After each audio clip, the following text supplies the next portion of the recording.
Assalamualaikum warahmatullahi wabarakatuh. Alhamdulillahirabbil alamin wa bihi nasta'inu ala umurid dunya waddin. Asyhadu an la ilaha illallah wa asyhadu anna Muhammadar Rasulullah. Assalatu wassalamu ala asyrafil anbiya'i wal mursalin wa ala alihi wa ashabihi ajma'in.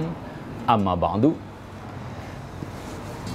Para pendengar dan pemirsa televisi di rumah, di bulan Ramadan ini, sebagaimana kita ketahui dari pelajaran agama, bahwa Allah menurunkan Al-Quran.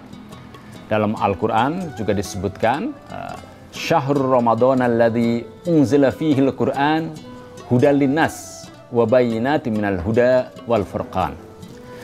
Bulan Ramadan di mana diturunkan Al-Quran sebagai petunjuk bagi manusia dan sebagai penjelas bagi petunjuk-petunjuk yang pernah diturunkan kepada umat manusia, dan juga sebagai pembeda antara yang hak dan yang batil. Nah, di sini dalam surat Al-Baqarah yang menjelaskan tentang turunnya Al-Quran di bulan Ramadan ini, dijelaskan bahwa Al-Quran itu diturunkan sebagai hudan, petunjuk, dan sebagai penerang kepada manusia mana yang hak dan mana yang batil.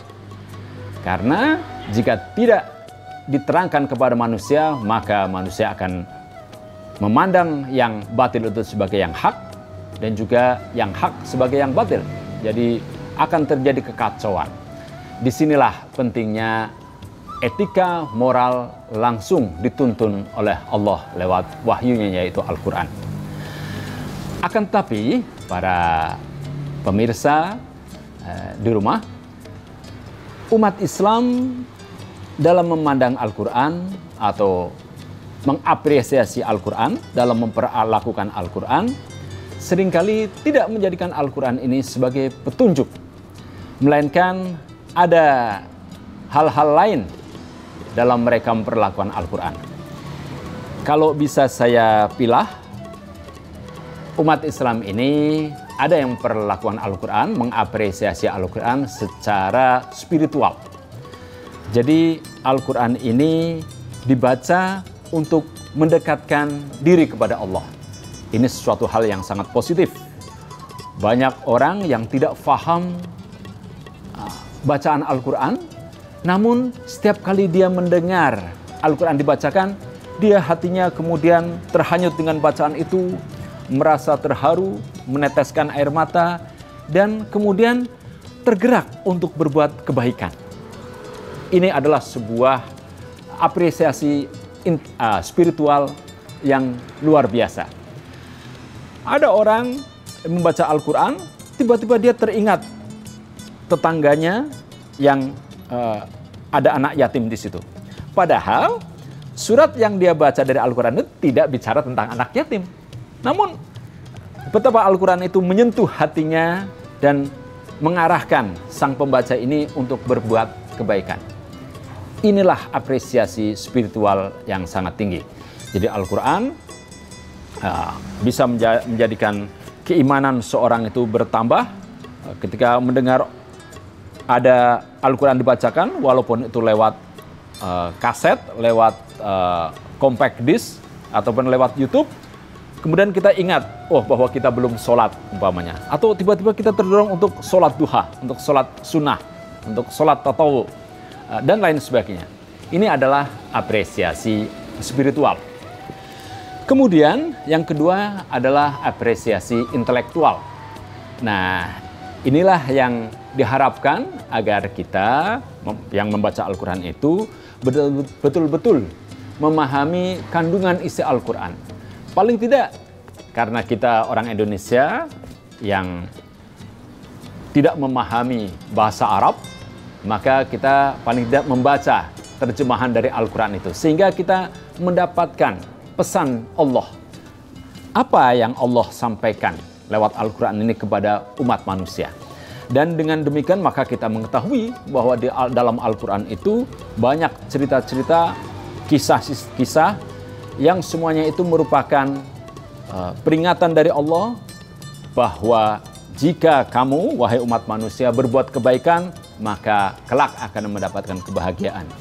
Dan jika kamu bersikap sombong, membangkang, tidak mengikuti aturan Allah, tidak menghormati sesama manusia, tidak menghormati sesama makhluk Allah, maka kamu akan mendapatkan celaka. Betapa Al-Quran menyampaikan itu semuanya dalam banyak kisah dalam Al-Quran. Nah, jika kita mengetahuinya, maka kemudian kita akan bisa menalar itu semuanya. Kemudian kita pun bisa mengatur tindakan kita bagaimana agar tindakan kita ini menjadi baik dan tertib. Nah, itulah apresiasi Al-Quran secara intelektual. Nah, kemudian yang ketiga, nah ini yang paling banyak dilakukan oleh umat Islam, bukan hanya di Indonesia saja, tapi di seluruh dunia, yaitu mengapresiasi Al-Quran seolah-olah Al-Quran itu memiliki kekuatan magis, magic. Jadi Al-Quran digunakan untuk mengusir pencuri umpamanya. Jadi di depan rumah ada beberapa rumah yang meletakkan Al-Quran di atas pintu depan rumah itu dengan tujuan agar pencuri tidak masuk ke dalam rumah itu. Atau ada seorang orang yang membawa potongan ayat Quran dimasukkan dalam dompet dengan tujuan kemanapun dia pergi maka tidak akan kecopetan.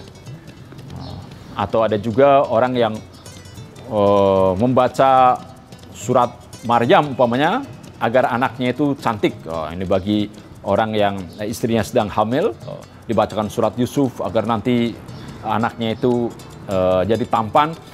Boleh-boleh saja berharap semacam itu, tapi tidak ada hubungannya. Al-Quran itu tidak diturunkan untuk hal-hal yang semacam itu. Nah, ada orang yang membaca surat Waqiah agar kaya. Memang ada riwayat yang menyebutkan itu. Tapi yang dimaksud kaya ini adalah kaya secara hati, secara jiwa, spiritual. Bukan kaya material. Banyak orang kaya sekalipun tidak pernah baca surat Al-Waqiah. Karena mereka punya disiplin dan punya etos kerja yang tinggi.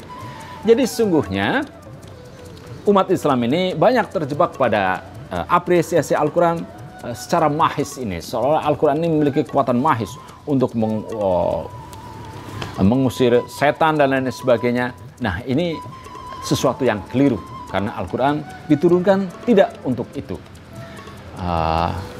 Saya beberapa waktu yang lalu mendengar para siswa yang hendak menghadapi ujian nasional, kemudian diberi secari kertas ditulis dengan ayat Quran, kemudian ayat Quran itu dilarutkan dalam air dan airnya itu kemudian diminum. Wah, ini bukan malah menjadi pintar ini.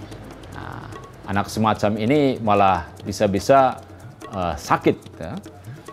Nah, untuk itulah maka mari para pemirsa bahwa kita perlakukan Al-Quran pertama adalah untuk mendekatkan diri kita kepada Allah dan juga meningkat dari itu agar kita mendapatkan pesan Allah sehingga kita tahu mana yang hak, mana yang batil. Karena Al-Quran itu sesungguhnya adalah merupakan hudan, petunjuk bagi kita semuanya sebagai umat Islam.